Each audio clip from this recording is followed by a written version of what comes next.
Recording. All right. So Mishlei 2022. So let's review what we did last time. Al Tomar Ashalama Ra Kavela Hashem V'Yoshalach. Do not say I will pay back bad or evil, right? Meaning in retribution. Kavela Hashem V'Yoshalach. Hope to Hashem and He will save you. So our questions were, number one, what's the situation here? What Ra was done to you? What type of Ra? Like, is it, objective Ra? Is it just describing the harm, like monetary, emotional, bodily harm? Is it subjective, objective? Does it matter? Okay. Question two, how exactly would this guy have, or how is he planning to pay back the Ra? What would he have done had the pasuk not come in? Three, why is it, I wrote, what does it say? Oh, sorry. When it says al tomar, okay, does that mean do not plan or intend, or does it mean do not verbalize? Because literally it's saying do not say I will pay back bad. And we just took it to mean like don't plan on doing it, okay? But does it actually mean that? Four, what is the problem with intending to pay back evil or saying that you're going to pay back evil? Is it only bad because it will make you more prone to taking revenge, or is there a harm in like the intent or the statement itself? Five, what does hope to Hashem mean practically? Like, how do you do that? Funny because the puzzle we did in last night's Mishlei here also was about hoping to Hashem. So we'll set that aside, but it's just funny that both pasukim have to do with that. Six, what does it mean that Hashem will save you? What exactly is he going to save you from? If it's the bad that you already suffered, so that already happened. So he's not saving you from that. If it's the bad that you are going to enact, that's not Hashem saving you, it's you. If it's some other bad, then what is that other bad? Seven, what is this doing in Mishlei? It seems more like a Tehillim thing. And especially if we're talking about Hashem saving you, if that's talking about Hashgacha Pratis, so then that seems to be like a higher level than Mishlei typically deals with. 8, what does this add to the Torah's prohibition of velosikom, velositor? Like we already know that you shouldn't take revenge. 9, is it true? Is it true that Hashem will save you? And then 10, who's the audience? Okay, yeah. Is there an implicit kavachomer that you shouldn't actually do it? That's a good way to put it. Yeah, I think it is an implicit kavachomer. Yeah, whether you say al tomar is plan or say, then it's. I think some of the Mefarshim say that explicitly. Yeah. Okay. So we had several approaches yesterday. When we now that we've had a data set on it, what emerged as the cream of the investigation that seemed likely?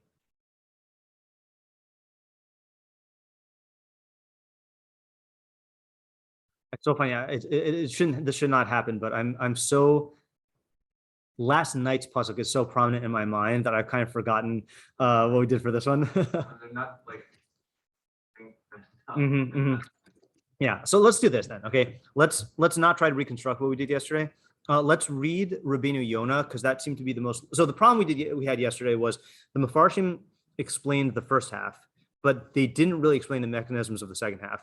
The best candidate we got was Rabbeinu Yonah. So let's look at Rabbeinu Yonah, and we read him and noted like that it looks good, but we didn't really work on him. So let's read. What was it? Did we think around this? We did, and that's what I was trying to remember. Oh, Isaac just came on. Maybe I can ask him. Wait, he said, oh, yeah, Isaac, I know you said your camera is not going to be on. Are you able to participate or like verbally or not? Yeah. Okay. Do you remember what we came up with on our own that was good? Not like I don't want like a complete like survey of all the stuff we said, but what like stands out in your mind as something that was like good that we said?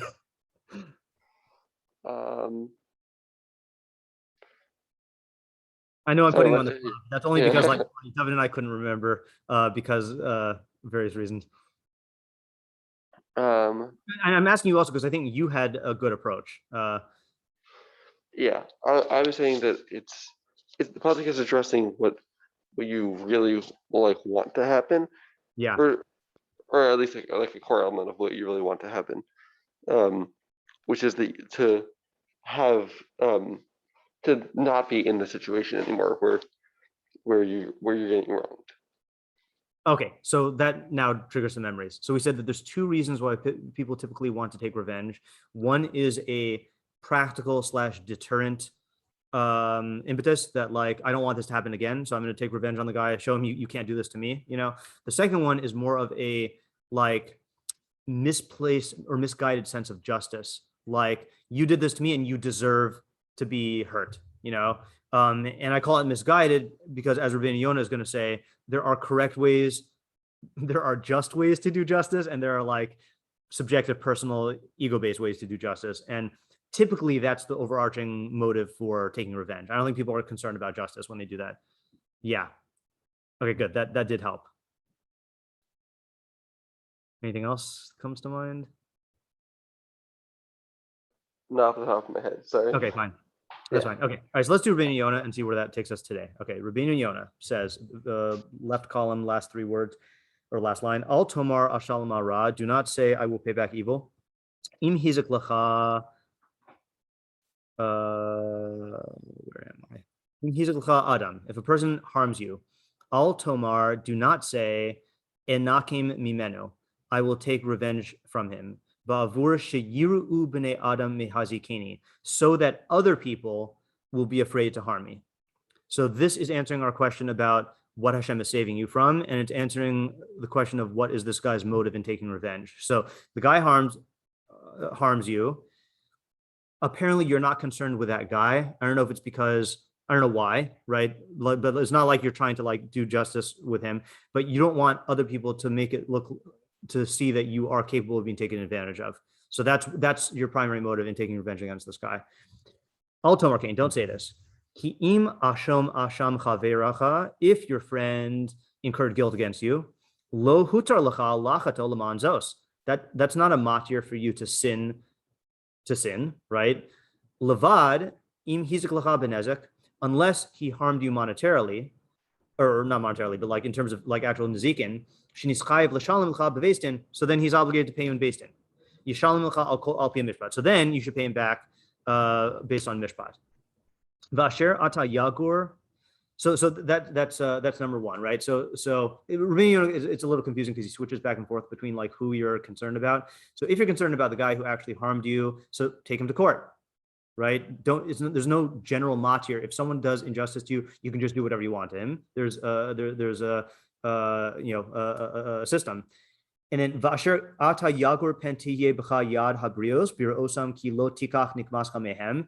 If you are intimidated or afraid of the fact that other people are going to see that you didn't take revenge, and then they're going to like victimize you, kaveh lad Hashem v'yoshalach, then hope to Hashem and He will save you. Ki acharei asher techtal linakim miras Hashem yisale. Once you refrain from taking vengeance out of fear of Hashem, kaveh elav v'yoshialach, then hope to Him and He will save you.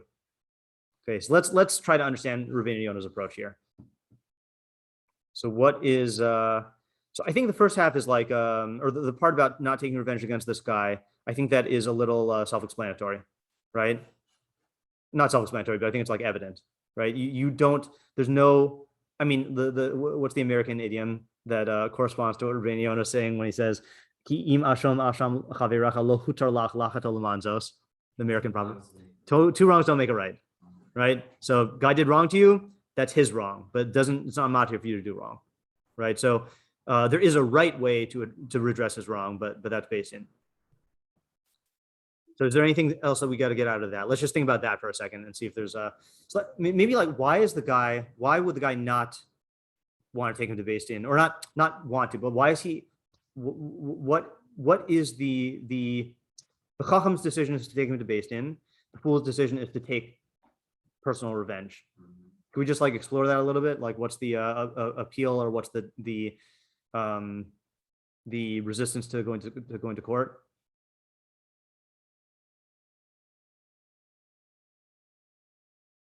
And we can rule out some things. Okay, meaning like, is it annoying? Yeah, it's annoying to go to court, but I don't think that's like the primary thing. Is there a chance that like you're not going to get what you want? Yeah, there's a chance, but like, I don't think that's really why the guy prefers personal vengeance over court vengeance. It's not as like satisfying. Mm-hmm. I think that's it. It's not as satisfying, right? Because you're not doing it, right? You're not doing it, and when I say you're not doing it, like what makes it? I guess let's say what makes it more satisfying. think that it's you, but also then you get to determine how much damage to dole out. Right. Yeah. So meaning it is when you say it's you, meaning you are the one who carries it out, and you're the one who determines it. What it really does is it caters to your personal.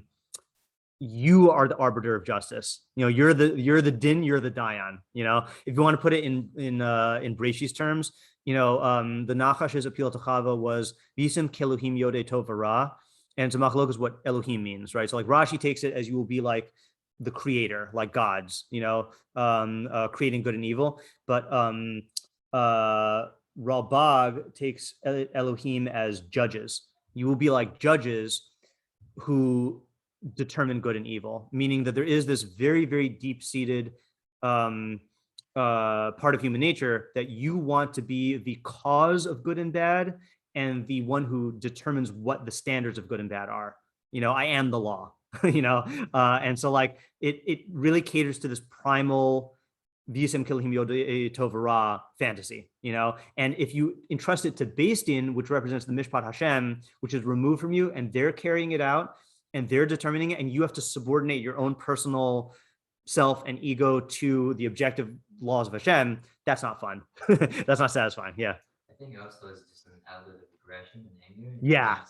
Yeah, exactly. You cannot outlet your aggression, right? In the same way, it's like it's a passive sort of role. Like you get the sentence pronounced, and yeah, that's good. Okay, yeah. So I think that's sufficient for that. Okay, but now, what exactly is this other thing that ki acharei asher techtal linakim yiras Hashem yisrael? After you refrain from taking vengeance out of fear of Hashem, kaveh elav, hope to him, v'yoshi alach, and he will save you.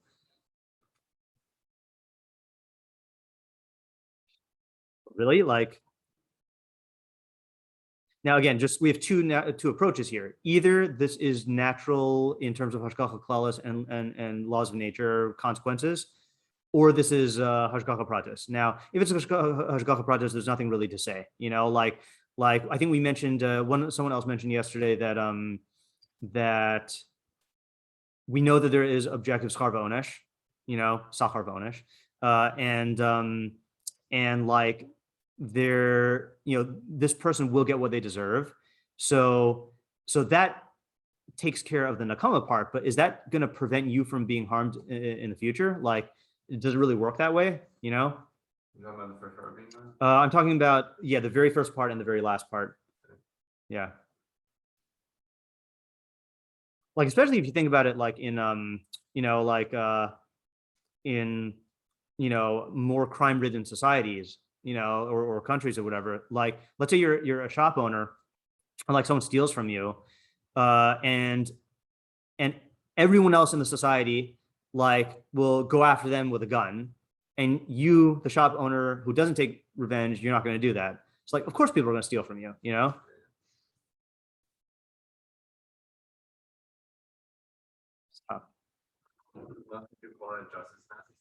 That's a good question, right? Yeah. So the classic question of when everyone is not following the justice. Yeah.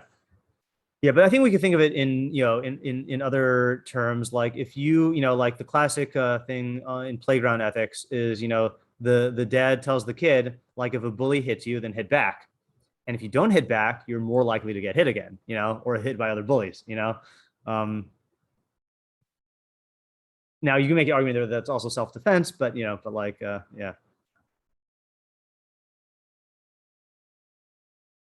And this is the part that I don't know how much to read into the Rabbinu Yonah saying ki acharei asher tachtal linakim yiras Hashem yisrael. Once you cease from taking revenge out of fear of Hashem, kaveh elav v'yoshi alach. He makes it sound like this hoping to Hashem and him saving you is dependent on you refraining from taking revenge out of fear of Hashem. Yeah. You can also just ask them, when take this example with the store owner. I mean, this action that he's doing, I could see two very different ways of doing it. I mean, one being that type of revenge of like, this guy got me, I'm gonna get him back. Yeah. I could just also see it in very, very much more of like a very practical grounds of like, I hate to do this, but I gotta go around, like I gotta just follow him with a gun or whatever it is. Yeah. And not in a revenge manner, right, as much as in which case, I mean, I don't know if that's even what this pasuk will be talking about. No, but that's a good point, though. I agree that this is not what the pasuk is talking about. because that's like a practical thing, like a purely practical deterrent. Where it sounds like the way that we're taking it here is out of a desire for personal subjective revenge. So then that case wouldn't be what the pasuk is talking about. I don't think so. Yeah, but again, but that's what the guy thinks, right? Like the guy who Rabbeinu Yonah, who the pasuk is addressing, according to Rabbeinu Yonah, is in his mind, he's afraid. Like, I got to do this because I'm afraid that people are gonna attack me. Yeah, meaning yeah. And just to be clear, the reason why I'm saying it's not actually is because the fact that the guy doesn't want to go to Beis Din indicates that he's doing it for subjective, personal, aggressive reasons, like we said. Yeah. Okay, yeah. Okay. You don't have to learn Ralbag that way. That just seems to be the way that we're learning right now. Yeah. I don't know if it helps, but in this case, it seems like the event is long over. Like the Shabbat thing is long enough. Right. Off of the Right. Yeah, that's true. So does that? But that is not enough. That alone would not. Oh, you meaning to support the fact that this is not just the practical running after the guy? I mean, because the guy in the pasuk is still tempted to take revenge against this guy. Like go bust up his windows of his store. Yeah. There's also there's the Al Tomar B'Lavacha, instead of just like don't take revenge. This is like clearly some like fantasizing of like I'm gonna do this to the guy, I'm gonna do that. Yeah. Like he's clearly getting very excited about. Yeah. Okay, so let's do this. Let's hold off on the second part of the Rabbeinu Yonah. I found other mafarshim. So when we did all the mafarshim on the Mikros Gedolos, we didn't see anything. So I prepared an additional assortment of other mafarshim who are not in the Mikros Gedolos, and let's just go through them. I don't recall offhand which ones are similar to what we've read and which ones are entirely different. So let's just do them and see what happens. Okay, let me share this. I have another Yeah. like you kind of dismissed the case of like being worried that Beis Din isn't gonna like be able to enact justice. But like Yeah. I think that is a real reasonable concern. Like especially depending on the type of case. Yeah. Like let's say I like let's say I quote unquote execute like the perfect crime. Yeah. And like there's no way you're gonna be able to prove it was me. Like you know it was me, but there's no way I'll be able to prove it. Right. Yeah. I mean, yeah. Yeah. And or like I think there's also like smaller things that also like you can't like enforce the justice because of it, but like okay, I feel like there are types of situations where you can't actually get justice. Right. But it's a question though of like, isn't that our justice system though? Like our justice system is someone harms you, you take it to Beis Din, and the goal is not to get absolute justice only belongs to God, but like what we have is the halachic system. And like if they get off on a technicality or there are no witnesses or whatever, then that is that is the justice system that God commands. That. Yeah, but I'm saying I think that's another motive for a person. To, okay, yeah, right. You're not saying like legitimately. You're saying that is a reason. Oh yeah. Okay, I hear. Yeah. Okay. So first one's a Radak, who does not. I don't think this adds much, but I just like the way he says it. Al Tomar lo sa'avor al mitzvos haTorah amar lo sikom v'lo sitor. Don't transgress the mitzvahs of the Torah, which command you not to take revenge and not to bear a grudge. Kolomar shim yazik l'cha shum adam lo tirtze elios ra kamohu. Okay. If someone harms you, don't desire to be evil like him. Aval hashlech rivcha Hashem. Place your quarrel onto Hashem or your strife onto Hashem. Ki hu yariv rivcha v'yoshiacha. He will take up your cause and save you. So again, does not explain the second half. But I like the way he puts the first half because it's even more rhetorically persuasive than Ralbag. Ralbag says, someone harming you is not a matir to harm him. He's saying, if this is a bad guy, you're going to then be a bad guy like him. You are partaking of imperfection. What this actually reminds me of is Marcus Aurelius saying, the only way someone can harm you is by making you a worse person.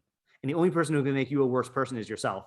So if this guy commits a crime against you, and then you violate Torah in response to that, so you are allowing this guy to become an impetus for you making a decision to be a worse person. That's real harm. That's the real harm is if someone does something to you and then as a result, he didn't actually cause you to become worse, but as a result, you become corrupt. So that's like that I think should give a person pause when they're tempted to take revenge of like, the guy might have harmed my property, he might have stolen my catalytic converter, but am I now going to take action, which the net outcome of this is I'm going to be an avarian, like someone who violates Torah? Like that would be a real tragedy. It's an interesting thing to like give you pause here, Okay, Ralbag. Al tomar ashalma ra lasher gamalani ra. Don't say I'm going to pay back evil to the guy who did evil to me. This is not the way of a ish emunim. That's a phrase Mishlei uses, a man of integrity, a trustworthy man. We'd have to learn the pasukim that have ish emunim to know what that is. He does not desire to the doing of evil. Tekave el Hashem, hope to Hashem, v'hu yoshiach, and he will save you mikaf oivecha, from the palm, the hand of your enemy. Okay, no, this is the cool part. V'lo tishal mimenu shiyase lahem ra. Don't ask from God that he do evil to them. Sheyoshiacha. Rather ask that he save you. Kizehu hadarush shios lecha bezulas hagas ra la'acher. That's really what is good for you without having bad come to other people. So he's being medayik in the pasuk in a really good way, right? It doesn't say al tomar ashalma ra kaveh Hashem v'yinkom lach, right? And he will take vengeance on your behalf. He's saying he will save you. Okay, and the Alsheikh, who I never really use because he's not in my Mikros Gedolos, but he says it in more explicit terms. He says, "Hine derech anashim kasher yatzik lecha oyevo." It is the way of people when their enemies afflict them. O gavar amito ledavar, or when a member of his nation overpowers him in something. Velomar ashama ra, to say, "I will repay him with evil." Vasher hu tzadik be'inav, and when he's righteous in his own eyes. Ko Yomar, this is weird Hebrew, I'm noticing. I'm not used to his Hebrew. Ko Yomar, Yadi lo tihe b'cha, ach ekra lelokim, elyon, yariv rivivi, shalom leose hara karaso. Okay, Amar Shlomo b'chachmaso, da efo b'ni. So you should know, my son. Ki shte ele ka'achas. Ki shte ele ka'achas raos. Both of these are equally bad. V'zehu al tomar ashalma ra. This is what it means when it says, don't say I will pay back evil. Hi achas, that's one evil. Okay, meaning saying I'm going to pay back evil. V'gam lo tekave el Hashem yinkom nikmasacha. And also don't hope to Hashem that he will take vengeance on your behalf. Hi hashenis. That's the second evil. Rak kaveh Hashem, rather hope to Hashem v'yoshia lo bilvad. Hope to Hashem and he will save you alone. Me'asher yatik lecha oivecha, from what your enemies will do to you. Don't pay attention to whether he takes revenge or if he does not. Okay, so the main point from the Ralbag and this Rav Moshe Alsheikh is that there's two things. One is don't take revenge. The other is don't even turn to God to ask him to take revenge, but rather ask Hashem to save you from other harms, whether from this guy or from other people. So I feel like this is a distinct idea. Well, what's the idea according to the Ralbag and the Alsheikh? By the way, Yaakov, when I saw you look back at the Mikros Gedolos, were you looking to see if Ralbag is in there? I saw when I first handed you the source sheet. I thought you picked up. Okay, yeah. Because just so you know, FYI, the Torah Chaim is excellent. For some reason, they don't put the Ralbag in the actual Mefarshim. They have him all the way at the end of the second volume. I don't know why. Yeah, I know, right? I mean, not that there's no reason to segregate the Ralbag, but yeah. Not in Mishlei. Yeah. So what is the idea according to this? Yeah, start can you show in the setting? Yeah. Al tomar ashalma ra. So don't say I will pay him back evil. So that's telling you not to take revenge, and taking revenge would be one evil. Okay. But then the second thing is saying, hope to Hashem that he will save you. If you hope to Hashem that he'll take vengeance for you, that would be a second evil. So there's like 3 levels. There's 4 levels. Well, there's the guy who takes revenge himself. Yeah. Then there's the guy who doesn't take revenge, but wants God to take revenge. Yeah. And then there's the guy who doesn't take revenge and wants God to save him from future harms without caring about whether Ra will come to the other guy. Yeah.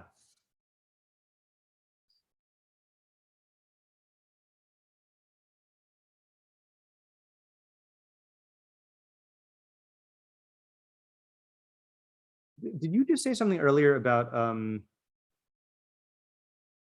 what was the point? Someone made a point earlier about like fantasizing. Yeah. Yeah. With the Al Tomar. With Al Tomar, right? Yeah.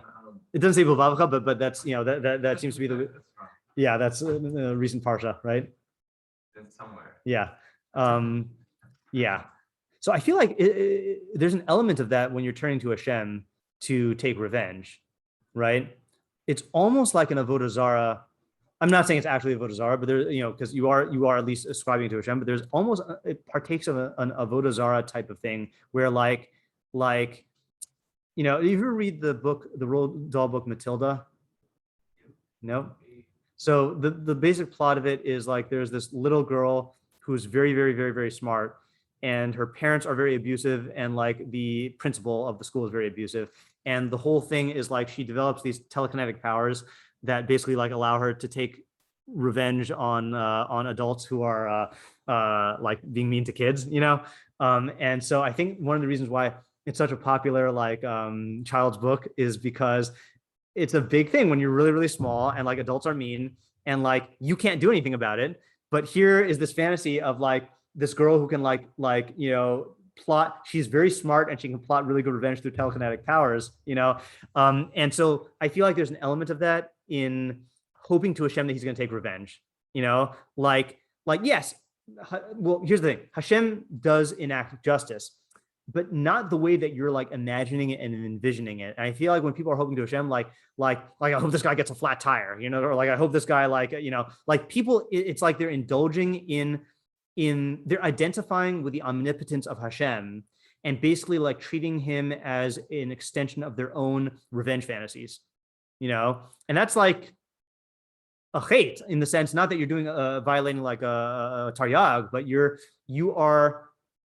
like, allowing your personal subjective ego-driven views of justice to color your Yedias Hashem, and you're investing a tremendous amount of energy in like hoping that he's going to do this, and it's just out of reality.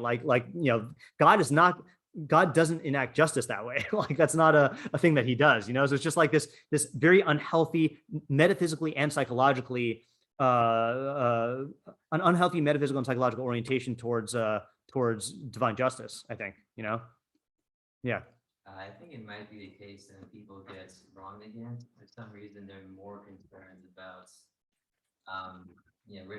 retribution being done against the perpetrator. Yeah. Then they're more bothered by that than the actual harm that happens to them. Yes, that's true. That's true. That's a good point, right? Meaning like I think the raya for that is that like, let's say someone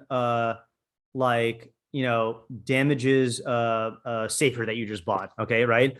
And you get all mad, and then your friend's like, oh, like this extra one came in the mail that like that the company said we could just have here, restored, Is that going to change your feelings at all? No, it's just like, it's not about the to quote the Joker in The Dark Knight, it's not about the money, it's about sending a message, Yeah, it's a good point, right? And it'd be one thing if that was just, it's almost better. See, for someone who has that way of thinking, it's almost better that they engage in their own revenge fantasies than to turn to Hashem and like project all those fantasies onto him. Like obviously there's pros and cons. I mean, turning to Hashem is a level, but then projecting all your like infantile, childish revenge fantasies onto Hashem, like does that negate the level?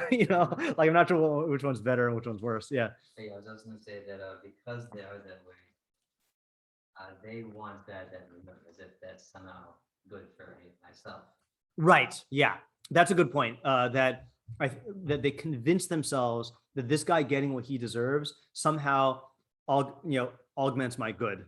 Yeah. Right. And it just doesn't. It might feel good, but like it's not it doesn't actually affect the loss you suffered. It hammers you into the subjective sense of justice. So it's actually harming you, and like it makes you more like them in the sense of having a distorted way to relate to being on Chavero, Yeah, Isaac. Yeah. So I think there's like somewhere that they like an in-between stage where that I think is still good, where you're aware of like, let's say like the I'd say kind of like the Mishlei revenge that Hashem takes. Yeah. And that you're getting enjoyment from that, not in the sense that not in the sense that you think that like for your particular thing that there should be vengeance for that, but that like just that you're aware that like there's going to be consequences to this guy for his bad behavior. I think that's like, yeah, that's like like hoping / enjoying that Hashem's going to take revenge. Yeah. But like not in this almost a bizarre way. Yeah. So that's a good point. Rabbi Moskowitz said that this is his favorite way to take revenge. Okay. Favorite way to take revenge is you see someone who harms you, okay, through foolishness or through wickedness.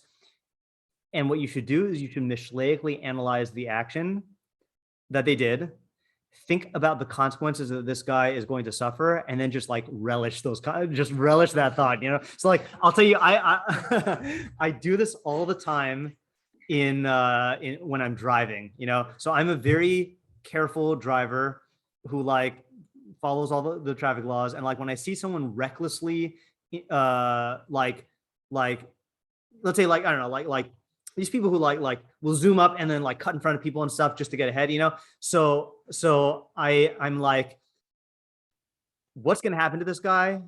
He's going to get a ticket. He's going to get into an accident. Hopefully that doesn't help other people, and he's going to be fuming. And he's not going to see that it stemmed from the way he relates to the traffic system, and it might not happen today, might not happen tomorrow, but it is 100% going to happen, and not only that, but this guy probably this is not the only area in his life where this type of this mida manifests itself, like whether if it comes from impatience, so impatience is going to manifest itself in other areas. If it comes from not recognizing like other people are an equal part of the system as you are, that's definitely going to affect us, So like it is like Isaac was saying, it's not an avodah zarah way of doing it. It's childish in the sense that you're deriving pleasure from watching someone else's downfall, which is another Mishlei pasuk that you shouldn't do, But it is harnessing your desire for revenge to something that's actually realistic and actually like feeds back into Mishlei, because what reminds me of the tip that I say people when they're first learning Mishlei. When people say like, oh, like how do I implement what I'm doing in Mishlei to change myself? Rabbi Moskowitz's advice was always, don't apply Mishlei to yourself when you first start off learning it. Only look for Mishleic mistakes in others. Okay. And number one, you'll see it more. You'll be avoiding your blind spots. And what'll happen is you'll be seeing it in others. And then eventually a change will come over you where you'll start to see it in yourself naturally. If you take Mishlei pasukim and like try to apply it to yourself, you're going to immediately face against your blind spots, But if you like practice seeing it in other people, eventually like you'll start to realize that you partake of these same things, and it'll happen naturally, and then you'll naturally change. So yeah, that's a good point, Isaac. I only added Side Yagon to make the point that you made, Yaakov, which is Side Yagon says at the bottom, Kafi Shiadata Sharabim. Oh, sorry, 2 points. First point is Kafi Shiadata, as you know, Sharabim mina tzadikim nimnu miligmo bara v'hoshiam Hashem. As you know, many tzadikim refrain from repaying evil, and Hashem saves them. So you see from here, classic basic Mishlei methodology point is Rabin. is that this is not a guarantee, right? Mishlei speaks about probability, not guarantees. So I think that is this is just if you're confused about the Sadigones. Yes, So Sadigon did two things. He translated all of Tanakh into Arabic, and that's called the tafsir. And what we have in Mishlei, in the Torah Chaim, is translating his Arabic commentary back to Hebrew. But then he wrote a commentary on Mishlei, which for some reason is not printed in the Torah Chaim. That is a deficiency in the Torah Chaim. Okay, so that's where I got this from. Okay. Yeah. So anyway, so he's answering one of our questions of, is this pasuk true? The answer is it's true, but it's true in a Mishleic way, which is that it's speaking about probability. And if you are a tzaddik and you are on a level where the hashgacha relates to you, then Hashem will save you, more so than other people, but it's not a guarantee. Like Rabbi Akiva didn't get saved, it's there's hashgacha is complex. Then the second point he makes is what Yaakov said, V'lo amar al tigmol bilvad. It doesn't just say don't take revenge. Ella al tomar b'dibur kol shkein ha'pa'ula. Don't say it verbally, and all the more so in action. And by the way, I think you could distinguish between al tomar bilvadecha, which is what we've been talking about, but then al tomar verbally, I think that actually is just a worse form of al tomar bilvadecha. If you're talking about like let's take a classic example, is like some kid gets a test, gets their paper graded with a grade that they don't like, so they immediately start revenge fantasizing, but they verbalize it to their friends, about what they wish bad stuff is going to happen to the teacher or whatever. It's bad if you verbalize it. It's bad enough if you have it in your heart, but once you externalize it and get the social validation from other people, or just the objectifying it through speech, it concretizes it in a way that it could take on a life of its own, kind of like with complaining, right? That we've had the pasuk about complaining, that complaining in your heart is one thing, but once you verbalize it, it makes it into a reality. It anchors you in that way of thinking. It affects other people, which then mirrors it back to you. It's just not healthy. So I don't think that these shed light on the Rabbeinu Yonah, except maybe that Sadigon thing about how it's talking about probability and it's talking about for a tzaddik, but I don't know with Ralbag Yona what he means that God will save you. But I feel like we've gotten ideas. So let's just summarize what we have here. We have Ralbag Yona's main point, which is if you find yourself wanting to pay back evil not through the justice system, chances are you're catering to a personal, egocentric, subjective sense of justice, and you need to question yourself and realize that you're just doing that to get the satisfaction. You're not actually concerned about justice, and you're not even concerned about restitution. That's typically not the concern. If you're worried that other people will harm you, that we didn't address. Okay, so that was Ralbag Yonah. Radak and other part of Ralbag Yonah said, 2 wrongs don't make a right. And if someone harms you and in response you violate lo sikum lo sitor, that's the worst harm, And in fact, it's funny, it's ironic. A guy steals from you and you violate lo sikum. Who's worse? I don't know. You can make an argument that lo sikum is worse in many ways than just stealing. It's at least a question. But at the very least, you don't want to become Ra like him. That would be the ultimate harm, because then you're letting them make you into a worse person. Then we got Ralbag and Moshe Alsheikh, which is that not only should you refrain from taking revenge for the reasons we've said and for other Mishleic reasons, but don't even hope to Hashem that he'll take revenge. Rather, hope to Hashem that he'll save you from things like this in the future. Because if you're hoping to Hashem that he'll take revenge, that's just projecting your childish revenge fantasies onto Hashem and corrupting your view of divine justice. And then we have Sadigon, who just makes the point about the fact that this is not a guarantee. Yeah. One thing I find interesting is that in Slichos, all the time we do ask God to. Okay, I'm glad you mentioned that, because when we read the Ralbag, I was going to say, what about like in Av Harachamim on Shabbos, or like Hashem, what's the phrase people say when they talk about terrorists, victims of terrorism?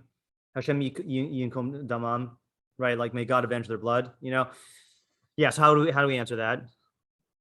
And we say Kel Nekamos Hashem. Hashem is a God of vengeance, and like there are plenty of Prakim and Tehillim about David Melech asking God to take revenge against our enemies.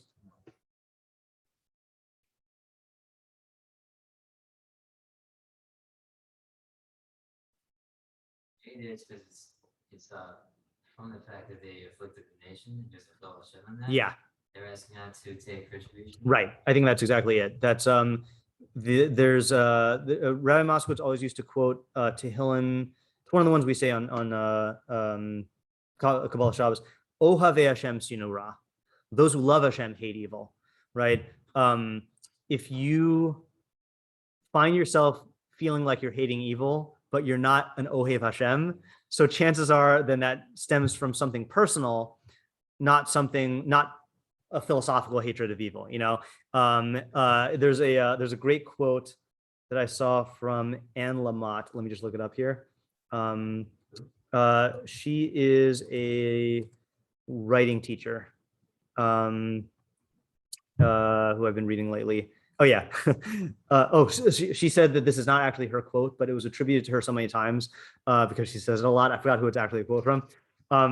You can safely assume you've created God in your own image when it turns out that God hates all the same people you do. You know, so it's a great quote. So I think that your answer is correct. That all the pasukim and tefillos that we say about God avenging us, that's because of Chilul Shem Shemayim, and that's because these are people are objectively evil, you know, and we have a heter to be mispalel for that, you know, because it is in line with the good, just like we have a heter to be mispalel for anything that's objectively good, even if our motives are not correct, you know. But I think you're correct that we should be aware when we're mispalel that, like, ask ourselves, you know, to what extent are our emotions in line with what we're actually being mispalel for, and realize that if our emotions are not there, then that's a level to aspire to, you know, and something that we're trying to achieve through our tefillah. Like, I'm not saying that, like, obviously Nazis are evil, right? But at the same time, you know, is your hatred of Nazi, like, I feel like I've seen lots of Jews where their hatred of Nazis just happens to be the same thing as all their other types of xenophobia and prejudice, you know, and like racism, you know, we're like, is this coming, how much is this coming from the fact that these people committed evil and that they're oppressing the Am Hashem, and how much is this coming from like other things, you know, and like realizing that there's a gap that needs to be bridged, you know, it's not like this, the same, you know. Yeah, I think that's a good point. Okay, so let's stop the Mishlei here for today. I'm going to stop the recording.